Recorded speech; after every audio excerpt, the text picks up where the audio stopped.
I almost didn't call him. That's the part that still haunts me. I almost just sent a text, a quick thank you, and kept it moving. But my mama raised me right. She always said, "Alec, you pick up that phone and use your voice when somebody does something kind for you." So I called. Uncle Donnell picked up on the second ring, voice warm the way it always gets when he hears from me. "Alec. There he is, the birthday boy. You doing all right, son?" "Yes, sir," I said, sitting on the edge of my apartment bed, holding that check. "I'm calling to thank you for the birthday money. The $500 came right on time, Uncle D. I've been grinding hard on this down payment fund and every dollar counts." Dead silence. Not a pause. Not a thinking moment. Silence. The kind that fills your chest with ice before you even know why. "Alec." His voice dropped low. "What $500? My hand tightened around the check. "The birthday check. Got it 2 days ago. Your signature is on it. Your address on the envelope." "Baby, I didn't send you $500. He exhaled slowly. "I sent you $50,000. A cashier's check. For your house down payment. I've been planning it since January. That money cleared my account 3 weeks ago." The room tilted. The check in my hand suddenly felt like evidence from a crime scene. "Uncle D," I whispered. "I'm looking at a personal check right now. Signed with your name." Another silence. Then, "Alec. That is not my signature." I turned that check over like the back of it would give me answers. Blue ink. Clean handwriting. The routing number looked real. The memo line read "Happy birthday nephew" in neat, loopy cursive, the kind Uncle Donnell definitely does not write. His handwriting looks like a doctor's prescription. Always has. "Who brought you that envelope?" he asked, and I could hear him moving, keys jingling, drawers opening on his end. I thought hard. It was on my kitchen counter when I got home Tuesday evening. I figured Mama left it out for me. She mentioned you sent something. "I called your mother 3 weeks ago," Uncle Donnell said slowly. "Told her I was mailing something important. Told her to make sure you personally signed for it. Alec, did you sign for anything?" "No, sir. It was just sitting there." The silence this time was different. Heavier. Like we were both staring at the same cliff edge, neither one of us ready to jump. "Take a picture of that check right now," he said firmly. "Front and back. Send it to my phone. Don't deposit it. Don't touch it more than you already have." My fingers were shaking. I'm not gonna pretend otherwise. I'm a 27-year-old man, 2 jobs, aggressive saver, never ask anybody for a single thing, and right then I felt like a child who just realized someone had been inside his home. I sent the photos. I heard him open the images. Heard the exact moment he saw it, because Uncle Donnell, a man who survived Vietnam-era Detroit, buried 2 brothers, and built a construction business from the ground up with his bare hands, made a sound I had never heard from him before. Something between a gasp and a growl. "That's your cousin Reginald's handwriting." Let me tell you about Reginald. Reggie is 34. Uncle Donnell's only son from his first marriage. The man has a smile that could sell ice to Alaska and a soul cold enough to keep it frozen. Growing up, I worshipped him.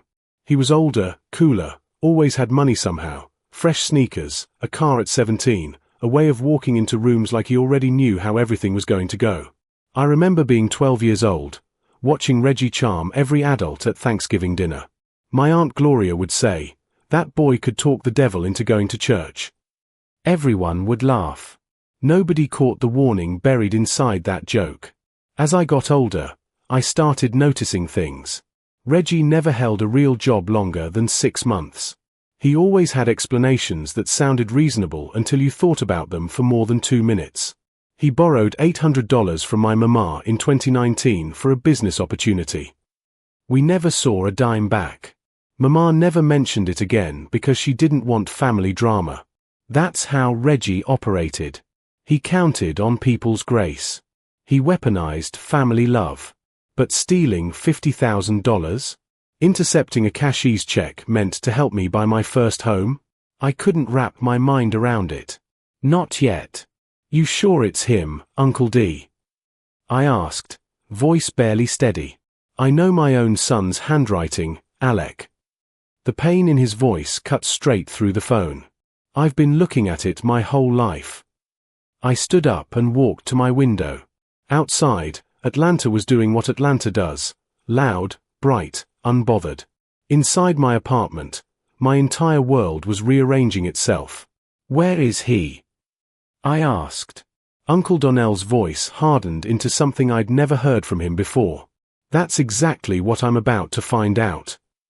I called my mother before I even hung up with Uncle Donnell. She answered on the first ring, chipper and unbothered. Hey baby. Did you enjoy your birthday money? I left it on the counter for you like Donnell asked. Mama. I stopped her. How did that envelope get to you? A brief pause. Reginald dropped it off. Said his daddy mailed it to his house by mistake and asked him to run it over. Why? Is something wrong with the check? Something cold settled in my stomach. A slow, sickening understanding. Mama, did you watch him take it out of an envelope? Was it sealed when he gave it to you? Alec, what is going on? Please just answer me. She was quiet for a moment, thinking. He handed me a sealed envelope. It had Donnell's return address sticker on it. Everything looked normal, baby. I didn't think to. It's okay, Mama. I kept my voice even because I could hear her getting scared. You didn't do anything wrong.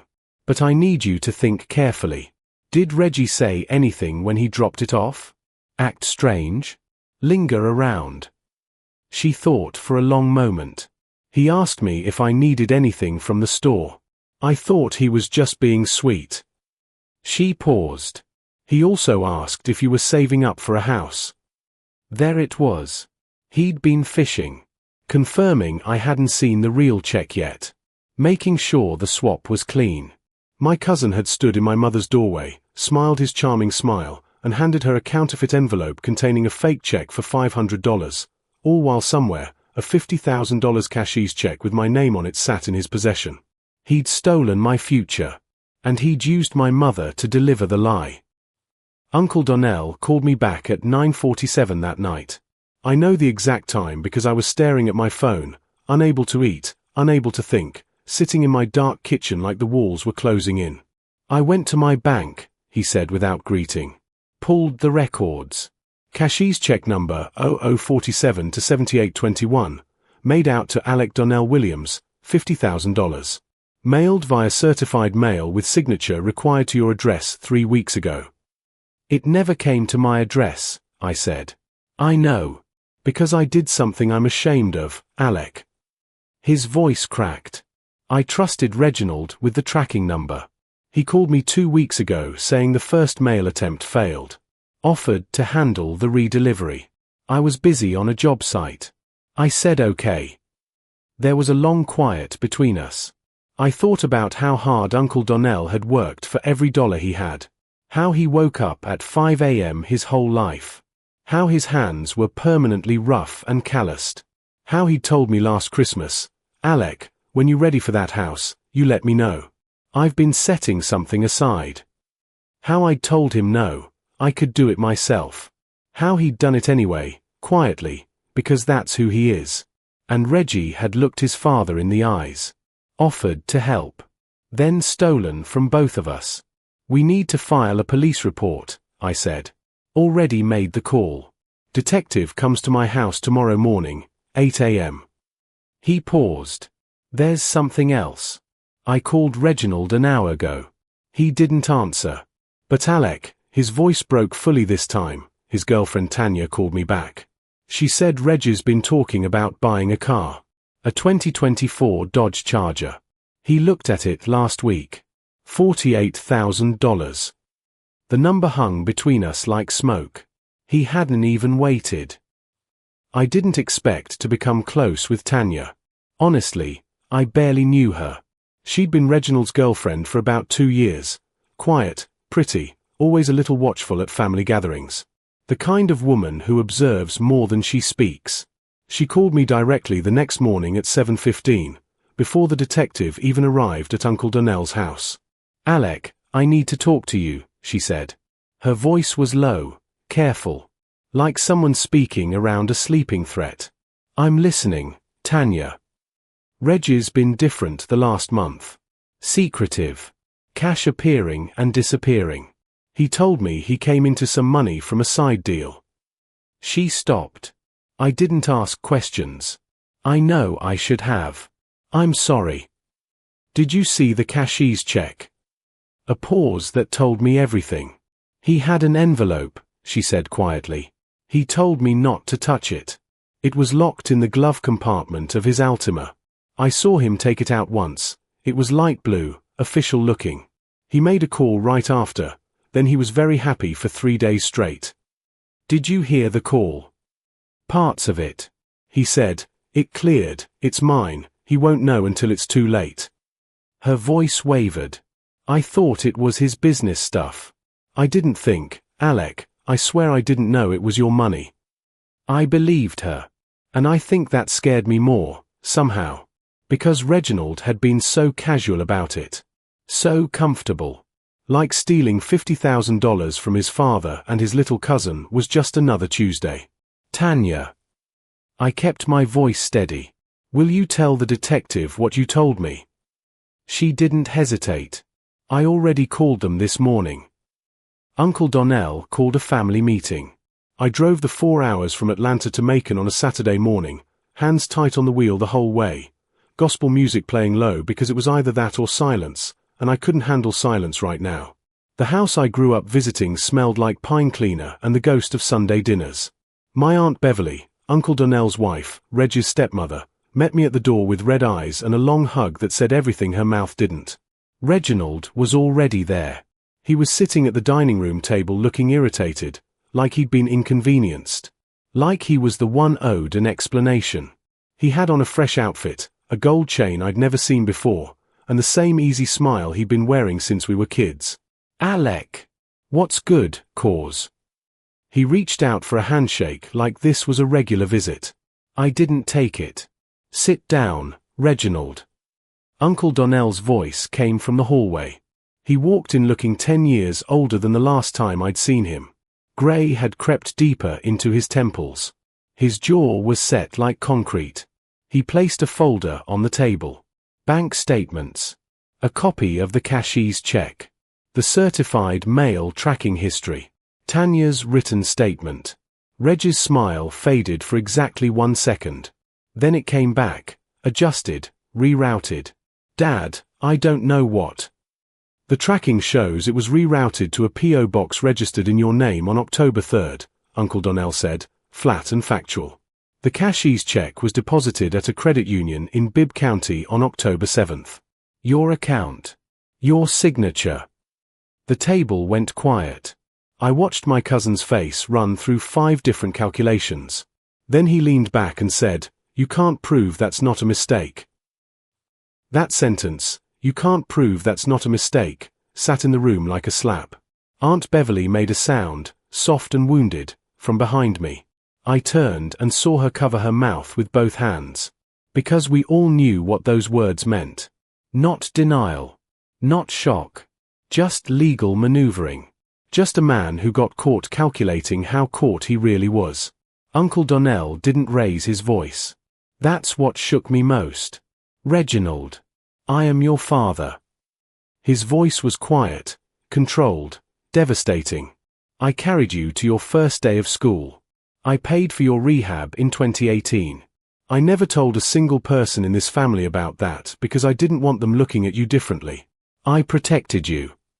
Reggie's jaw moved but nothing came out. "I saved that money for 3 years, Uncle Donnell continued. Every overtime hour. Every weekend job. 3 years, son. To give your cousin a foundation. Because I couldn't be there enough for Alec growing up, and this was my way of making it right." His voice cracked on the last 3 words. "And you took it." Something happened to Reginald's face then. The smile was completely gone. What replaced it wasn't remorse. It was resentment. Raw and ugly. You always did more for him than you did for me, he said low. And there it was. The real thing underneath all of it. A car, Reggie. I finally spoke. You were going to buy a car with money that was supposed to put a roof over my head. He looked at me with something I can only describe as contempt. You'll be fine, Alec. You always land on your feet. Perfect Alec, with his 2 jobs and his savings account. Everybody always rooting for you. I had never felt more sad and more clear at the same time. He didn't steal from me out of desperation. He stole from me out of jealousy. Detective Anita Holloway arrived at Uncle Donnell's house that Sunday with a partner named Officer Brent Cole. She was a black woman in her late 40s, natural hair pinned back, reading glasses on a beaded chain around her neck. She had the energy of someone who had seen every version of this story and was still not impressed by it. She took my statement first. Calm, thorough, no wasted words. Then Uncle Donnell's. He handed over every document in that folder without a tremor. Then Tanya's, over the phone, which Detective Holloway recorded. When she finally turned to Reginald, who had refused to leave despite everything, she looked at him the way you look at a math problem you've already solved.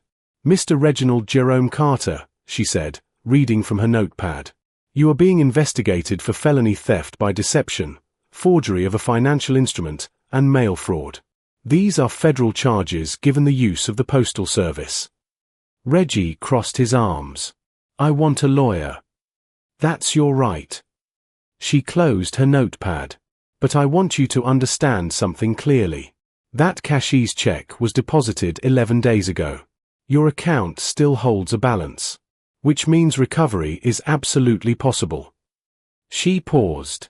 Cooperating now looks very different from cooperating in 6 months. He said nothing. After Detective Holloway left, I sat on the back porch with Uncle Donnell. The November air in Macon was still warm at the edges. We didn't talk for a long time. Then he said, I'm sorry, Alec. I should have mailed it directly. I shook my head. You did everything right, Uncle D. He looked out at the yard. I keep thinking about the boy he used to be. I kept thinking about the man I still had to become. The next 3 weeks were a different kind of chaos. Quiet on the outside, earthquake on the inside. Reginald hired a lawyer, a slick, fast-talking man named Gerald Finch who called Uncle Donnell twice suggesting the family resolve this privately. Uncle Donnell hung up both times. Aunt Beverly stopped sleeping. I know because she texted me at 3 a.m. on a Wednesday asking if I was okay. I told her yes and asked the same. She sent back a single period. Just a dot.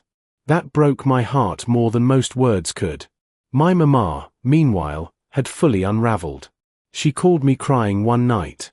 Alec, I handed him that envelope. I let that man use me. I am so embarrassed. Mama, you didn't know. I should have called Donnell to confirm. I should have asked questions. I trusted him because his family. And that word, family, just kept echoing. That's what Reggie had counted on. The loyalty. The assumption of goodness. The way black families absorb hurt quietly to protect the image of unity. He knew nobody would want to be the one to blow everything up. He had done the math on everyone's love and decided it would cover his crime. What he miscalculated was Uncle Donnell. And me. I got a call from Detective Holloway on a Thursday afternoon. Mr. Williams, I have an update. A judge signed a freeze order on the account this morning. The funds, $47,800 of the original $50,000, are preserved pending the case outcome. I sat down on the floor of my apartment and pressed my back against the wall. $47,800. Still there. Still mine. Reginald's arraignment was on a Tuesday in December. I drove back to Macon. The courtroom was small, wood-paneled, fluorescent lit. Gerald Finch stood beside Reggie in a navy suit looking confident in the practiced way lawyers perform confidence. Reginald wore a grey button-down, no gold chain today, expression scrubbed clean of everything. Uncle Donnell sat 2 rows ahead of me. Straight back. Hands folded. He didn't look at his son once. The charges were read aloud, felony theft by deception, forgery, mail fraud. Reginald pled not guilty. Gerald Finch was good. I'll give him that. He argued character, clean record, family misunderstanding. He used the word complicated 4 times. But Detective Holloway had built a clean case. Bank records. Postal tracking. Tanya's testimony. The forged signature comparison completed by a forensic documents examiner who determined with 94% certainty that the signature on the fake check was Reginald's handwriting style to imitate his father's. After the hearing, Finch approached Uncle Donnell in the hallway. "Mr. Carter, my client is willing to arrange full restitution in exchange for reduced charges. This doesn't have to go to trial." Uncle Donnell looked at him for a long moment. Then he looked at Reginald, who stood just behind Finch, and for 1 second their eyes met. Father and son. And I watched Uncle Donnell's face do something I cannot fully describe, a kind of closing, a door going gently but permanently shut. He turned back to Finch. "Full restitution," he said calmly, "is the minimum that happens here. You talk to the DA." He walked away and didn't look back. January came in cold and clear. Reginald took a plea. 2 years probation, mandatory restitution of $50,000. The full original amount, including the $2,200 Reggie had already spent, community service, and a felony on his record that Gerald Finch could not charm away. The freeze was lifted. Uncle Donnell's $50,000 was returned to his account. And on a quiet Saturday morning in January, he drove to Atlanta, sat across from me at my kitchen table, and handed me a new cashier's check. No envelope. No middleman. Hand to hand. I couldn't speak for a second. I just looked at it. All those zeros. "Uncle D, I." "Don't you dare tell me you can't take it," he said, pointing one rough finger at me. "I worked 3 years for that. It's yours. It's always been yours." I nodded. That was all I could do. We sat together in that kitchen for 2 hours, eating the breakfast I cooked and talking about nothing important. Football, Atlanta traffic, his job site in Savannah, my plans for the house search. Just 2 people choosing normal after extraordinary pain. Aunt Beverly started therapy in February. Mama joined a prayer group that meets on Thursdays and says it's helped her forgive herself, which she never needed to do, but if it gives her peace, I'm grateful. Tanya left Reginald the week after the plea. She texted me once, "I hope you find the house you deserve, Alec. I'm sorry I didn't say something sooner." I told her she had nothing to be sorry for. She was the one who helped save $47,800 of my future. I meant every word. Some people surprise you in the best direction. I found the house in March. A 1,400 square foot craftsman bungalow in southwest Atlanta. Hardwood floors, a front porch with 2 steps, a backyard with 1 old oak tree that had clearly been there longer than anything else on the block. The realtor, a sharp woman named Denise, said the previous owner had raised 4 kids in it. You could feel that in the walls, something solid, something layered with real life. I stood in the empty living room the day after closing and just listened to the quiet. I thought about my 27 years. Working doubles at the logistics warehouse. The second job doing weekend delivery runs. The savings account I built dollar by dollar, month by month, telling myself not yet, one day. I thought about Uncle Donnell getting up before sunrise for 30 years. About my mama who raised me alone after my father left and never once made me feel the weight of that. I thought about Reginald, too. Not with anger anymore. With something harder and cleaner. Understanding. He showed me what jealousy does when it has no direction but destruction. He showed me that love without accountability isn't really love, it's just proximity. He showed me that family is not a shield against consequence, even when we wish it were. I walked out onto my front porch and sat on that top step. Pulled out my phone and called Uncle Donnell. He picked up on the second ring, just like always. "Alec, how's the house?" "It's mine, Uncle D," I said. "It's real. I'm sitting on my own porch." He was quiet for a moment. Then he laughed, this full, deep, relieved laugh that I felt in my own chest. "That's all I ever wanted for you, son. That's all."